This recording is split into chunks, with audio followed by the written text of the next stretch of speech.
Grand remplacement a été beaucoup utilisé par l'extrême droite complotiste en disant il y a une sorte de gouvernement mystérieux qui veut organiser ça. Écoutez, ce terme grand remplacement, pour qui a lu l'ouvrage de Renaud Camus, constatera qu'il n'y a aucune dimension complotiste. En fait, c'est un constat factuel numérique et démographique.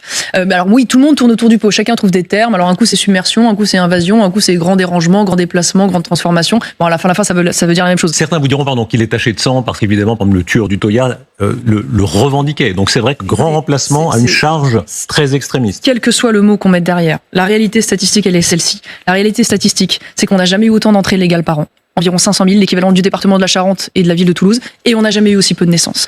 Donc on a aujourd'hui 30% des naissances en France qui sont d'origine extra-européenne. On a près de 40% 44% des immigrés qui se disent de confession musulmane. On a quasiment 60% de prénoms arabo-musulmans qui sont nés en 93. Donc ce qu'on appelle grand remplacement, grand dérangement, ça s'appelle l'islamisation de la France en fait. Voilà.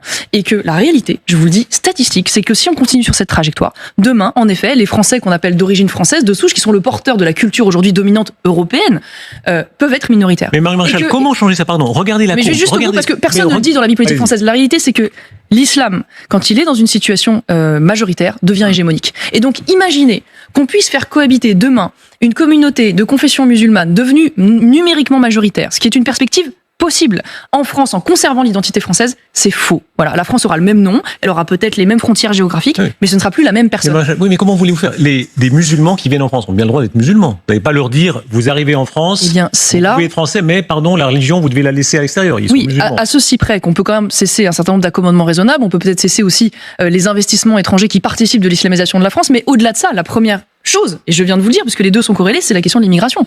Parce qu'en fait, ce renforcement de la présence de l'islam en France et malheureusement de ses attributs radicaux et fondamentalistes qui sont de plus en plus puissants auprès de la jeunesse, notamment musulmane. Pardon, regardez ces courbes-là qui sont tellement parlantes. Il faut afficher les courbes, parce que ça, c'est la réalité statistique. On s'en réjouit, on déplore, on fait ce qu'on veut, mais les faits sont têtus, comme disait l'autre. La courbe rouge, c'est l'accroissement naturel, donc si rien ne se passe.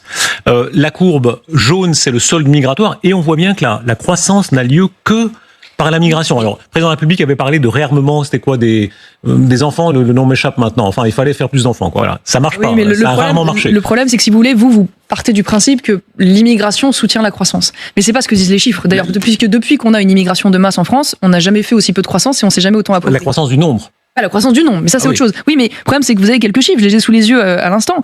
Quand vous avez la moitié des immigrés originaires du continent africain qui sont sans activité, quand vous avez 3 fois plus d'immigrés qui eux-mêmes sont en logement social que les Français, c'est les chiffres de l'INSEE, c'est pas mes chiffres à moi.